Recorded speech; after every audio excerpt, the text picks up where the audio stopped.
سابقہ بنام موجودہ عسکری ایریا راولپنڈی۔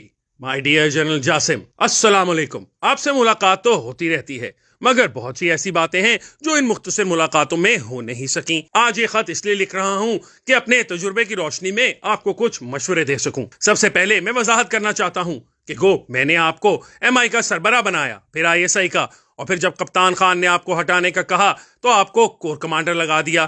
کہنے کا مطلب یہ ہے کہ آپ ہمیشہ میرے پسندیدہ رہے۔ ہاں، جب آپ کی بطور سپہ سالار تقرری کا معاملہ آیا تو میں دوسرے جرنیلوں کے دباؤ میں آ گیا۔ وہ 4-5 خواہش مند اکٹھے ہو گئے تھے اور روز میرے کان بھرتے تھے۔ مجھے اس وقت غیر جانبدار رہنا چاہیے تھا، مگر میں جانبدار ہو گیا۔ یہی میری غلطی تھی اور مجھے اس کا اعتراف ہے۔ آپ کا بھی بڑا پن ہے کہ آپ نے اس غلطی پر مجھے معاف کر دیا اور مجھے کئی تقریبات میں بلا کر عزت دی۔ سب سے پہلے میں آپ سے عالمی منظرنامے کے حوالے سے بات کرنا چاہتا ہوں۔ دوران سروس مجھے کینیڈا اور باقی دوسرے ملکوں میں کام کرنے کا موقع ملا، اس لیے میرا تجربہ کہتا ہے کہ ہمیں مغربی دنیا سے سیکھنے کے لیے اس کے ساتھ جڑنا چاہیے۔ امریکہ آج بھی واحد سپر پاور ہے اور شاید اگلی دہائی تک اس میں تبدیلی کا امکان نہیں۔ اس لیے آپ چین اور امریکہ سے تعلقات میں توازن رکھیں۔ آپ کا جھکاؤ مڈل ایسٹ کی طرف نظر آ رہا ہے۔ یہ سب اپنے مسئلوں میں گرفتار ہیں اور پھر یہ سارے 0-0 ہیں۔ ان سے بہت زیادہ امیدیں نہ لگائیں، اس کی بجائے ملک کو اپنے پاؤں پر کھڑا کرنے کی کوشش کریں۔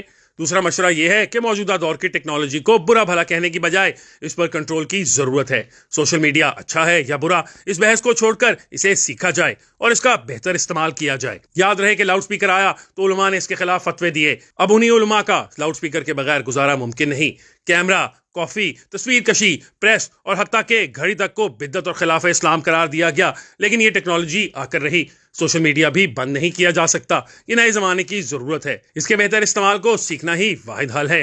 مجھے یہ کہنے دیجئے کہ آپ نے معیشت کے حوالے سے جو اقدامات کیے ہیں ان کا بڑا مثبت اثر پڑا ہے۔ روپیہ مستحکم ہو رہا ہے، سٹاک مارکیٹ مثبت رجحان دکھا رہی ہے، سمگلنگ میں نمایاں کمی آئی ہے، چینی کی قیمتوں میں استحکام آیا ہے، صنعت کاروں کو احساس ہو گیا ہے کہ فری ہینڈ کا زمانہ گیا، اب ہر ایک کو قانون اور ریاست کی چھلنی سے گزرنا پڑے گا۔ آپ نے ایران کو مؤثر جواب دے کر پورے ملک میں پھیلے اضطراب کو ختم کیا ہے۔ افغانستان کو بھی آپ نے بڑا زوردار پیغام دیا ہے۔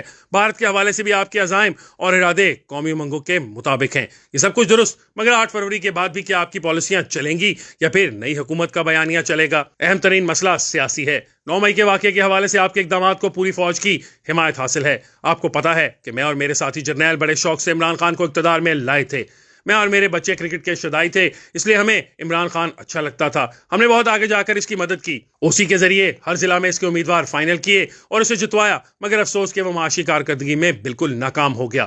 اس کی گورننس بھی ناقابل برداشت تھی، اس لیے آہستہ آہستہ مجھے احساس ہوا کہ میں نے غلطی کر دی ہے۔ اس لیے عمران خان کی اقتدار سے رخصتی کو میں اپنی غلطیوں کا مداوع سمجھتا ہوں۔ ان سب خیالات کے باوجود میری ہمیشہ سے یہی رائے رہی ہے کہ پاپولر سیاسی جماعتیں اداروں کی طرح ہوتی ہیں، انہیں توڑنا یا کمزور کرنا سیاست اور ریاست کو کمزور کرنے کے مترادف ہوتا ہے۔ اس لیے آپ اپنی پالیسی پر نظر ثانی کر کے 9 مئی کے ذمہ داروں کو سزا دیں، مگر باقی PTI کے لیے عافیت کا دروازہ کھولیں۔ میں نے نواز شریف کے ساتھ کام کیا ہے۔ اپنے پچھلے اقتدار کے آخری دنوں میں وہ سست ہو گئے تھے اور انہوں نے بہت سے معاملات اسحاق ڈار پر چھوڑ دیے تھے۔ اب بھی ایسا لگ رہا ہے کہ نواز شریف کو چوتھی بار لایا جا رہا ہے، تو یہ بات مد نظر رہے کہ ان کے ساتھ تعلقات کو خوشگوار رکھنا آپ کے لیے کافی مشکل ہوگا۔ میں نے بڑی کوشش کی تھی کہ ان کے ساتھ چلا جائے۔ ایک طرف تو اس وقت کے جرنیلوں کا دباؤ اور دوسری طرف سے حکومت کا بے لچک رویہ، بالآخر خرابی تعلقات پر منتج ہوا۔ اب اس سے بچنے کی ضرورت ہے۔ ڈیئر جنرل، بلوچستان کے حوالے سے ہم سے غلطیاں ہوئیں، ان کا ازالہ کرنے کی ضرورت ہے۔ میرے خیال میں اکبر بگٹی کو مارنا غلط تھا، وہ غدار نہیں تھا، اس کی ہینڈلنگ غلط ہوئی۔ بلوچ کو عزت دیں تو اس کا رویہ بہتر ہوتا ہے۔ کئی دہائیاں گزر گئی ہیں، بلوچستان کا مسئلہ جوں کا تو ہے۔ ضرورت اس بات کی ہے کہ اس مسئلے کا پرامن اور دیرپا حل تلاش کیا جائے، اور اس طرف جانے کا واحد حل مذاکرات کا راستہ کھولنا ہے۔ بھارت سے بھی اب جنگ نہیں ہو سکتی، مذاکرات ہی راستہ ہیں۔ اگر ہم افغانستان، ایران اور بھارت سے ڈائیلاگ کر سکتے ہیں تو باغی بلوچوں سے کیوں نہیں؟ آخر میں یہ عرض ہے کہ مجھ سمیت پوری فوج آپ کے ساتھ کھڑی ہے۔ آپ پر بھاری ذمہ داری ہے، آپ ماضی کے غلط تجربے نہ دہرائیں۔ سیاسی ہینڈلنگ سے فوج ہمیشہ نقصان میں رہی۔ فوج تو سب کی ہے، اسی نے ملک کو اکٹھا رکھا ہوا ہے۔ امن و امان بھی اسی کا مرہون منت ہے۔ امن ہو تو جمہوریت آتی ہے، فوج امن تو لائی ہے، جمہوریت بھی آنے دیں، اسی سے ریاست مضبوط ہوگی۔ عمران خان اور ان کی سیاسی جماعت نے جو کیا غلط کیا، میں خود اس کے خلاف ہوں۔ میرے خلاف اس نے کیا کچھ نہیں کہا، لیکن اس کے باوجود میں یہ سمجھتا ہوں کہ بیرسٹر گوہر کی سربراہی میں قائم نئی تحریک انصاف کو کام کرنے کا موقع ملنا چاہیے۔